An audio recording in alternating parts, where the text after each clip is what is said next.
आज मैं आपको एक मजेदार कहानी सुनाने जा रही हूँ। किसी देहात में एक गडेरिया रहता था। वो बहुत गरीब था। उसकी एक के बाद एक 4 लड़कियां हुई। गडेरिया और उसकी पत्नी चाहती थी उनके घर में पुत्र का जन्म हो, इसलिए वे अपनी लड़कियों को अच्छा नहीं मानते थे। एक दिन गडेरिया की पत्नी ने उससे कहा, घर में थोड़ा आटा पड़ा है, घी भी है, हलवा खाने का मन कर रहा है, क्यों ना आज हम हलवा बना ले। गडेरिया राजी हो गया। गडेरिया और उसकी पत्नी चाहते थे जब उनकी लड़कियां सोए रहे तभी वो हलवा खाए। उसकी पत्नी हलवा बना रही थी। उसी बीच एक एक करके वे चारों लड़कियां उठ गईं। गडेरिया ने अपनी बेटियों से कहा, चलो हम दूर जंगल में बेर खाने चले। उन लड़कियों को बेर बहुत अच्छे लगते थे। वे तुरंत तैयार हो गई। गडेरिया उन चारों लड़कियों के साथ बेर के जंगल में चला गया। वहां बहुत सारी बेर की झाड़ियां थी। गडेरिया अपने साथ ओढ़ने के लिए एक बड़ा कंबल ले आया था।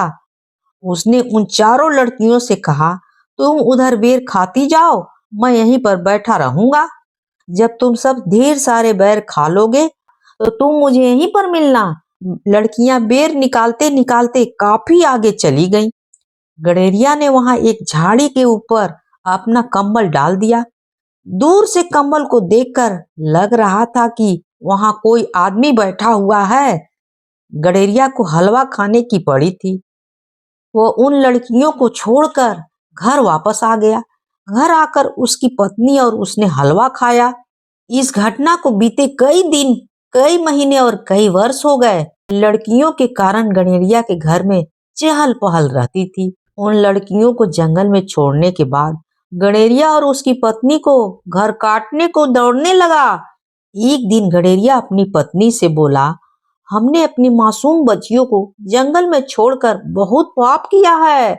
इतने साल बीत गए, पता नहीं वे कहाँ किस हाल में होंगी। कहीं उन्हें रात को जानवर ने खा तो नहीं गया होगा। ऐसा मत कहो, मेरा मन कहता है हमारी लड़कियां कहीं अच्छे ठिकाने में हैं। गडेरिया की बात पूरी होने से पहले उसकी पत्नी बोली। अपनी पत्नी से विचार विमर्श कर गडेरिया अपनी लड़कियों को ढूंढने जंगल में चला गया। वहां उसने आसपास के लोगों से लड़कियों के बारे में पूछा, परंतु कोई भी उसे बता नहीं पाया कि वे कहाँ गई हैं। एक दिन बेर के जंगल में एक आदमी गडेरिया को मिला। गडेरिया के पूछने पर वह बोला, इस बेर के जंगल के आसपास कोई बस्ती नहीं है। यहाँ रात को खतरनाक जानवर घूमते रहते हैं। गडेरिया आगे बढ़ता गया। कुछ दूर चलने पर उसे कुछ हड्डियां पड़ी हुई दिखाई दी। उसे पक्का विश्वास हो गया कि उसकी लड़कियों की जंगली जानवरों ने मार कर खा गया होगा। वो रोने लगा। थोड़ी देर बाद उसे उस रास्ते में घोड़े पर सवार एक सुंदर युवती दिखाई दी। गडेरिया को रोते हुए देखकर उसने पूछा, आप कौन हो, क्यों रो रहे हो। गडेरिया ने उसे पूरी बात बता दी। गडेरिया की बात को सुनकर वह मुस्कुराई। वह बोली, मैं आपको एक कहानी सुनाती हूँ, सुनिए ध्यान से। गडेरिया बोला, सुनाओ। युक्ति ने कहानी सुनाना शुरू किया। एक बार 4 लड़कियों को उसके पिता जंगल ले गए। उन्होंने एक झाड़ी के ऊपर कंबल रखा। लड़कियां दूर से उस कंबल को ही अपना पिता समझती रही। उन लड़कियों ने खूब बेर खाए और कुछ अपने माता पिता के लिए भी रख लिए थे। जब उन्हें घर चलने का ध्यान आया तो उन्होंने देखा उसके पिता उन्हें छोड़कर जा चुके हैं। उन्हें घर का रास्ता मालूम नहीं था। रात गहरी हो गई थी। वे जोर जोर से रोने लगी। तभी उन्हें घोड़े पर एक सवार दिखाई दिया। उन्होंने घुड़सवार को अपनी परेशानी बता दी। वह घुड़सवार बोला, मैं इस क्षेत्र का राजा हूँ। उसने उन चारों बहनों को घोड़े पर बिठा दिया। वह उनको अपने राजमहल ले गया। उस राजा के 4 बेटे थे। उसने अपने चारों बेटों की शादी उन लड़कियों से कर दी। बेटी, मैंने भी अपनी 4 लड़कियों को जंगल में छोड़ दिया था। तुम्हारे कहानी के अनुसार तो उन चारों लड़कियों की शादी राजकुमार से विवाह हो गया होगा, और मेरी बेटियां पता नहीं कहाँ हैं, किस हाल में होंगी। वे जीवित भी होंगी या नहीं, पता नहीं। हराती हुई आवाज में गडेरिया बोला, मेरे साथ घोड़े में बैठो, मैं आपको एक जगह ले चलूंगी। क्या पता आपको अपनी खोई हुई बेटी के बारे में कुछ पता चल सके। गडेरिया उस युवती के साथ घोड़े पर बैठ गया। वे दोनों एक राजमहल में पहुंचे। उस युवती ने गडेरिया को अतिथि विश्राम गृह में पहुंचा दिया। थोड़ी देर बाद उस युवती के साथ 3 और युवतियां विश्राम गृह में पहुंची।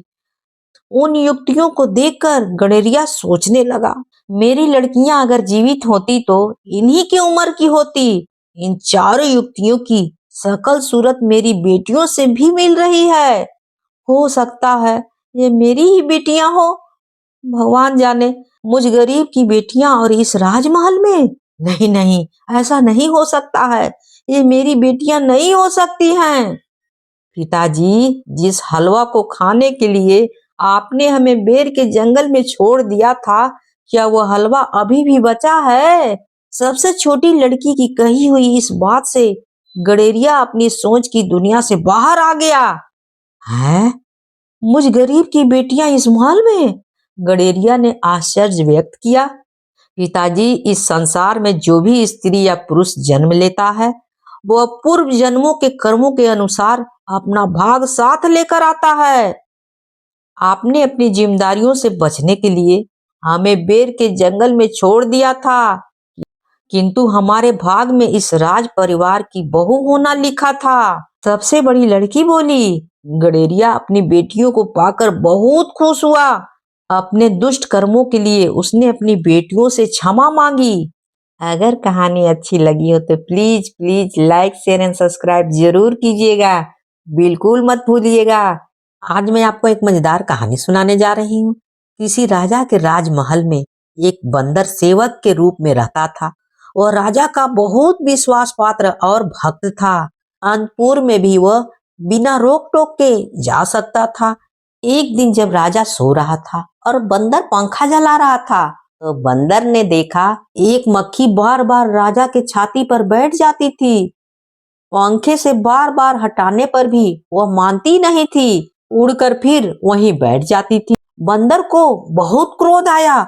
उसने पंखा छोड़कर हाथ में तलवार ले ली और इस बार जब मक्खी राजा की छाती पर बैठी तो उसने पूरे बल से मक्खी पर तलवार कस के मारा। मक्खी तो उड़ गई, किंतु राजा की छाती तलवार से 2 टुकड़े हो गई। राजा मर गया। मूर्ख मित्र की अपेक्षा विद्वान शत्रु ज्यादा अच्छा होता है। अगर कहानी अच्छी लगी हो तो please please like share and subscribe जरूर कीजिएगा, बिल्कुल मत भूलिएगा। कहानी होती है समाप्त।